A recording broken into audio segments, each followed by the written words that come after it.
మన తొలి వెలుగు ప్రేక్షకులందరికీ నమస్తే. ఉంచుకున్నతో పెళ్ళి వద్దని చెప్పిరట తల్లిదండ్రులు. కన్న పాపానికి మాకు నచ్చినతో పెళ్లి చేస్తాం బిడ్డ, నీకు నచ్చినతో పెళ్లి చేయం. నీకు నచ్చినోడు అయినా కూడా ఆడి మన కులమోడు అయితే పెళ్లి చేస్తాం, మన కులమోడు కాదంట, ఆడికి మనకు తగదు బిడ్డ, ఆయనతోటి పెళ్ళి వద్దని చెప్పిరట తల్లిదండ్రులు. ఇంకో గది వాళ్ళు చేసిన పాపం. తల్లిదండ్రులు చేసిన పాపం ఏంటంటే, ఫస్ట్ పాపం ఏంటంటే ఈ అజకారు దాన్ని కనడం పాపం చేసిరు. ఆ తర్వాత పెంచి పెద్ద చేయడం పాపం చేసిరు. ఆ తర్వాత పెద్ద చేసినాక విద్యాబుద్ధులు నేర్పించడం ఇంకా పెద్ద తప్పు చేసిరు. తప్పు నర్సు చదువు చదివించారంట, ఇంకా పెద్ద తప్పు చేసిరాలు. మరి తప్పన్నట్టే లెక్క. మరి గిసుంటే అజకారాటి మరి ఏం చేస్తారు? మరిగా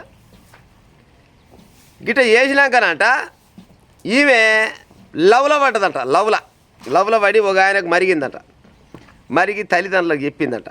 తల్లిదండ్రులకు చెప్పి, అమ్మ అయ్యా నేను ఒక పొరగాన్ని లవ్ చేస్తున్నానగానే ఈ మధ్య కాలం కాదు, ఏడనైనా కానీ కులం లేనిది ఏడలేదులా. ఏ కులం ఏడ చూడు కులమే ప్రతిక్షణం భారతదేశం మొత్తం నడిపించేది. వాళ్ళకు కూడా కులం అడ్డు వచ్చినట్టుంది, మన కులమోడు కాదంటగా బిడ్డ, వద్దులే అని చెప్పినట్ట గంతే. ఇంకా ఏమి ఆడ అట్ట ఇట్ట ఏమి లేదు ముచ్చట, కానీ మన కులం కాదంట అని అన్నారంట గంతే. మన కొడుక కులం కాదని నేను ఉంచుకున్నోన్ని పెళ్లి చేసుకొని ఇయరా మీరు అనుకొని మీ పని చేస్తా అనుకుందంట బిడ్డే. ఏడ జరిగింది ఈ ముచ్చట? వికారాబాద్ జిల్లా యాచారం దగ్గరనట. వికారాబాద్ జిల్లా బట్వారం మండలం యాచారం అంట. ఇంకొక అక్కడ జరిగింది ఈ ముచ్చట. ఈమె పేరు ఏమైనా ఉంది? ఆ పేరు ఏమో, దీని పేరు నాశనం అయిపోను, పేరు ఏడ ఉంది అల్లకాయ. కానీ అయితే ఈమె నర్సు చదువుతుందంట. వీళ్ళ తల్లిదండ్రులకు 4 సంతానం, ఒక కొడుకు, 3 బిడ్డలంట. 3 బిడ్డలలో ఈమె చిన్న బిడ్డే పేరు సురేఖ. ఈ సురేఖ చూస్తే చిన్న పిల్ల లెక్కనే ఉంది, ఏం తెలియని పసిపిల్ల, ముక్కు పచ్చలాలని పిల్ల. నాకు తెలిసి అయితే ఫోటోలో చూస్తే 7వ తరగతో 8వ తరగతో లాస్ట్ మా అంటే 10వ తరగతి చదివేటట్టే కొడుతుంది. చూడు ఫోటో చూపిస్తా ఒకసారి, ఎట్ట కొడుతుందిలా. 10వ తరగతి పొల లెక్క కొడతలేదు. ఈమె ఇన్స్టాగ్రామ్లో ఒక ఆయనకు మరిగిందంట. ఆయన చిన్న పరిచయం అయిందంట. పరిచయం అయ్యి ఇక ఒగలి అభిరుచులు అన్నీ కలిసినాయంట. ఆయన ఏం బీక్తాడో ఈమె ఏం చేస్తుందో మొత్తం కలిసి అన్ని రకాలుగా అభిరుచులు అన్నీ ఒక్కకాడ కలిసినాక లవ్ చేసుకురో మరి ఇంకా ఏమన్నా ముందు జరగనోడు ఈ కాలాన ముందు జరిగినాకనే లవ్ చేసుకుంటారు. లవ్ చేసుకున్నాక ముందు జరుగుతారు కొంతమంది ఉంటారు. కానీ ఫస్ట్ ఈ పని అయిపోయినాకనే గా పని అనుకుని ఫస్టే ఎగ్జామ్ రాస్తేనే ఊరు పాస్ అయినాకనే లవ్ అంటారు. మరి గటగిట్ట అయితే అయ్యిందేమో పాడైపోయినా. అంటే ఈ కాలం తప్పిన ముచ్చట, కానీ చేసేటివన్నీ గెసేటివి లంగా దొంగ బయటవై పనిలే. నా సొంతోడు నోరుతోడు అంటే నీకు గిట్ట మాట్లాడతామేమంటారు కొంతమంది. కానీ ఫస్ట్ గా పని అయినాకనే ఇంకో పని ఉంది పాడైపోయి ఈ కాలాన. అయితే ఈ పొల్ల ఏం చేసిందంట, నాయన మరి అమ్మ నేను గిటగిట సంగతి అని చెప్తే వద్దు అని చెప్పినట్ట. ఫోన్లో అయిపోయింది. ఇక మొన్న శనివారం వచ్చింది.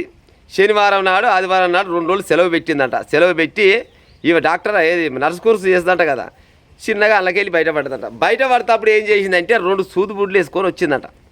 2 సూదుబుడ్లు సూదులు తీసుకొని వచ్చిందంట. మరి ఏం చెప్పిందా లేకపోతే దొంగతనంగా ఎత్తుకొచ్చిందా తెలియదు. మొత్తానికి అయితే దొంగతనంగా ఎత్తుకొచ్చిందని చెప్పారు. అయితే అవి తీసుకొని వచ్చిందంట. అవి తీసుకొని వచ్చి ఇంటికి వచ్చిందంట. ఎప్పుడు వచ్చిన బిడ్డ అంటే ఇప్పుడు వచ్చిన అమ్మ అనుకున్నా, అంత మంచిగానే ఉంది, తిన్నారంట, చేసిరంట. చిన్నగా నైట్ పూట ఇక అమ్మకు అమ్మ మరి నేను పలానోని పెళ్లి చేసుకుంటాంటి, కానీ మరి ఎంతవరకు వచ్చాయంటే బిడ్డ వద్దు మన కులం కాదు తలం కాదు, నీకు సక్కదన పోరగాని చూసి చేస్తా, వద్దని తల్లిదండ్రులు ఇద్దరు చెప్పిరట. సరే తీ అనుకుందంటే ఏదో చిన్నపాటి గొడవలేక అయిందంట. సరే తీ మంచిగా ఉందని నటించిందంట. సరేలే అనుకొని సర్దు మరిగింది అనుకొని తల్లిదండ్రులు అనుకురంట. అనుకున్నాక చిన్న బ్యాగులో చేయి పెట్టిందంట. బ్యాగ్ జిప్పు గుంజి, అమ్మ ఈ సూదు బిడ్డ నీకోసమే తెచ్చిన తల్లి అన్నదంట.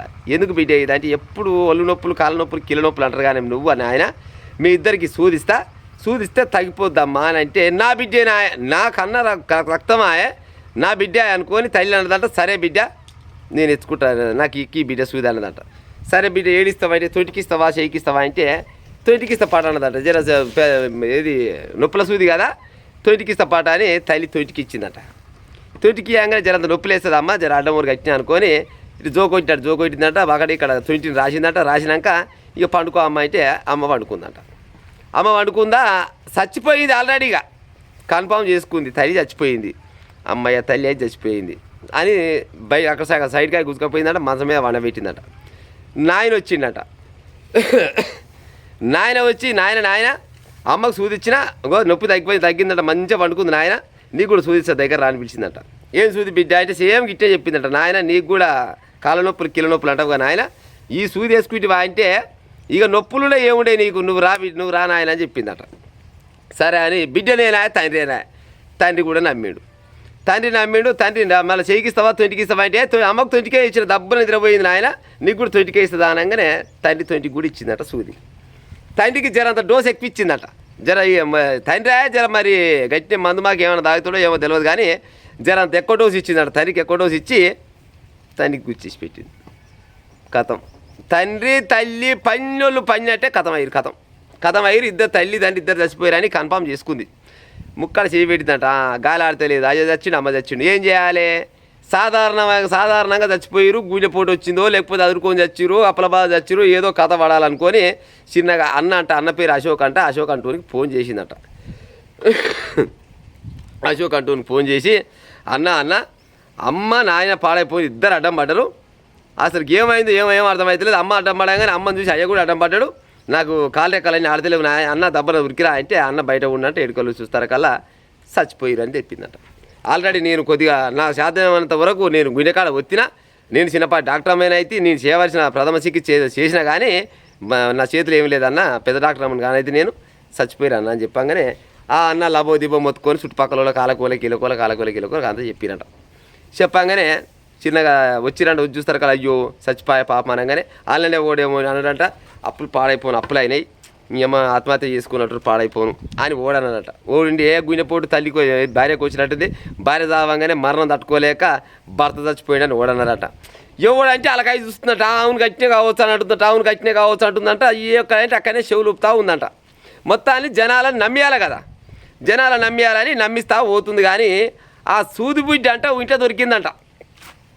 ఎసబోయింటి దొంగ అయినా కానీ ఎంతో కొంత క్లూ అయితే తీసి పెడతాడు కదా. ఆ సూదిబుడ్డి దొరికిందట. సూదిబిడ్డి దొరకంగానే అవపడంగానే గీదే సూదిబిడ్డి అవపడుతుంది, ఏం బిడ్డి కావచ్చు అనుకొని చిన్నగా సూదిబిడ్డి చూసిరంట. సూదిబిడ్డి చూస్తారా కల్లా డౌట్ వచ్చినట్టు వాళ్ళన్నకు డౌట్ వచ్చి అప్పుడు పోలీసు వాళ్ళకి ఫోన్ చేసి, సార్ మా చెల్లె ఇంట్లో ఉన్నది, మా అయ్య ఇంట్లో ఉన్నాడు, మా అమ్మ ఇంట్లో ఉన్నది, వస్తారా కల్లా అంతా చచ్చిపోయారు, తల్లి తండ్రి మా అమ్మ నా ఇద్దరు చచ్చిపోయారు, జర ఏందో లెక్క సూర్యుడు సార్ అని పోలీసు వాళ్ళకి చెప్తే పోలీసు వాళ్ళు వచ్చారంట. వీడ క్లియర్గా ఇచ్చిండు, ప్రియుడితో పెళ్లి వద్దంటున్నారని తల్లిదండ్రుల హత్య. ముసలోళ్ళ ఫోటో చూడు ఎంత పెద్ద ఊరు. వీళ్ళకేమో దగ్గర 55-60 ఏళ్ళు వీళ్ళకుంటట్టున్నాయి. ఆ పొలకేమో చూస్తేనేమో బుడ్డ పిల్ల లెక్కుంది. ఖాళీ సిరంజితో బయటపడ్డ నిజం. సురేఖ మాటలు తొలుత విశ్వసించిన కుటుంబ సభ్యులు, గ్రామ ప్రజలు దశరథ్ దంపతులు అప్లబాధతో ఆత్మహత్య చేసుకొని ఉంటారని తొలుత భావించారు. అయితే సంఘటన స్థలంలో 2 వాడిన సిరంజీలు, రక్తపు చుక్కలు కనిపించడంతో కుటుంబ సభ్యులు పోలీసులకు సమాచారం ఇచ్చారు. ఆ ఇంటి నుంచి ఖాళీ ఇంజెక్షన్ బాటిళ్లు వాడిన సిరంజీలను స్వాధీనం చేసుకున్న పోలీసులు సురేఖను విచారించగా అసలు నిజం బయటపడ్డది. పోలీసు వాళ్ళు అంటే ఆషమాష అనుకున్నట్టుంది. దాని మీద ఉండదా ఇదేం సూది ఏం కథ అనేది. మరి ఏమక్కరికి ఇచ్చినావు మరి బిడ్డ మరి ఈ సూది అనేది చిన్న పోలీస్ సార్ అడిగిండట. అడిగేసరికల్లా నేను ఏదో నొప్పులకి ఇచ్చాను. నొప్పులు కాదు విప్పులు కాదు, ఆయవన్న ముచ్చట చెప్తావా, ఈపు విమానం మోత మొయ్యాలి నాన్నరట. సార్ నేను ఒక పొరగాని ప్రేమిస్తే మా ప్రేమను ఒప్పుకోలే మా పెద్దోళ్ళు, ఆడు వేరే కులం నేను వేరే కులం అని కులాలు అడ్డొస్తున్నాయి, అందుకోసం అనే కులం ఎందుకు అడ్డొస్తుంది అనుకొని మా అయ్యమ్మ అడ్డొస్తే అయ్యమ్మని చంపేసిన అని చెప్పిందట. గిసవంటి బిడ్డలు పుడుతుంటే తల్లిదండ్రులకు రక్షణ ఎడ ఉంటుంది చెప్పురీగా ప్రజలారా. ఈ బిడ్డని ఏ చెప్పుతోటి కొట్టాలో చెప్పురీగా. ఇసవంటి అజ్జకారిది బడవ బజ్జాది బిడ్డే చూస్తే చిన్న పిల్లలు ఎక్కుంది, తల్లిదండ్రిని ఇద్దరిని చంపేసింది. కేవలం ఉంచుకున్నోడు ఇన్స్టాగ్రామ్లో పరిచయం అయ్యిండు. వాడి కులమేందో మతమేందో వాని కథ ఏందో కార్ఖానేందో ఆడేమైనా పని చేస్తాడా చెయ్యడా ఏది అడగరా మరి కన్న పాపానికి. కన్నందుకు రేపన్నా నా బిడ్డ ఆ ఇంటికి పోతే మరి ఎట్ట బతుంది ఏం కథ అని అడగదా. ఎట్టాగు నర్సు పని చేపిస్తుందని ఆడంగీడంగా సూదిగోళీలు వస్తోళ్ళకి పోతోళ్ళకి రోగులకు ఇస్తారు చిన్నపాటి ట్రైనింగ్ చేసి ఆ ట్రైనింగ్ ఏదో తీసుకొచ్చి తల్లిదండ్రుల మీద ప్రయోగం చేసినామంటే, తల్లిదండ్రులను చంపేసినామంటే నీ అసలు ఆడిదనాలన్నా నిన్ను గాడిదనాలన్నా చెప్పు. సురేఖ అంట పేరు, సురేఖ. మరి గిట్ట అయితే ఎటపాడైతే చెప్పు ప్రజలారిగా. యాచారం దగ్గర జరిగింది, వికారాబాద్ జిల్లా యాచారం దగ్గర జరిగింది. ఒకవేళ నీకు తోటి పెళ్ళి కావాలని అనుకుంటే బతిలాడాలి. ఒక్కరోజు కాదు, 3 రోజులు కాదు, 4 రోజులు కాదు, అవసరం అయితే 6 నెలలు అయినా బతిలాడాలి. పెద్దలకు చెప్పాలి, నేను గాడైతేనే చేసుకుంటా, లేకపోతే పెళ్లి చేసుకోను. లేకపోతే అవసరమైతే ఆయన వేసుకొని ఎక్కడన్నా వెళ్ళిపోతా, ఏమన్నా బత్తా, నా బతుకు నేను బత్తా, నేను అన్నో ఎన్నో సూదికోలు ఇచ్చుకుంటా బత్తా, ఆడేదో కష్టం చేసుకొని బత్తాం అనుకొని లేచిపోయినా కానీ సరిపోతుంది కదా ప్రజలారా. గా పని చేయక ఇంట్లో ఉన్న అయ్యమ్మని చంపితే ఏమొచ్చి పాడవుతుంది. సో ఇంటి బడవ బజ్జాతోళ్ళు ఈ కాలంలో తయారయ్యారు.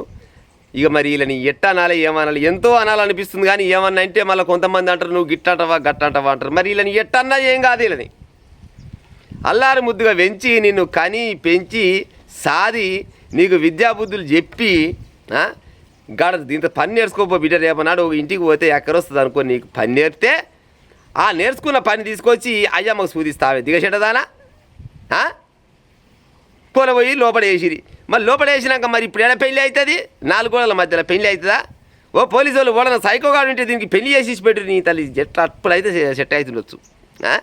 బయటికి వెళ్తుంది. ఇక అన్ని రకాలుగా ఆధారాలు మొత్తం ఉన్నాయి. జీవితకాయ దేశి ఉరిశిక్ష చేసిన నష్టం. ఉరిశిక్ష ఫస్టే వేయాలి. ఇటువంటి వాళ్ళని సాది కూడా దండిగే. ఏది మన గవర్నమెంట్ వాళ్ళు సొమ్ము వీళ్ళకి ఛాయ పోసినా దండిగే. ఇటువంటి వాళ్ళు భూమి మీద పుట్టకేం చెప్పు ప్రజలారా. ఉత్త పుణ్యానికి చక్కదన ముసలోళ్ళు అనేది సాగు కారణమైంది. గిసవంటి పని పోలని చేద్దాం అనుకుంటే ఉంటే మమ్మగాని మానుకునే ఉపాయం చేయి. మీరు ప్రేమించుకుంటే ప్రేమించుకోరు, కానీ అవసరం అయితే నా నోటితో అనకూడదు. కానీ లేచన్న పోరి, కానీ ఇంట్లో ఉన్న అయ్యమ్మని మాత్రం చంపే ఉపాయం చేయకూరి, పాపం మూడి కట్టుకోకూరి. మీ పిల్ల తరాలకు తగులుతుంది, రేపనాడు మీకు పుట్టబోయేటలో కూడా తగులుతుంది.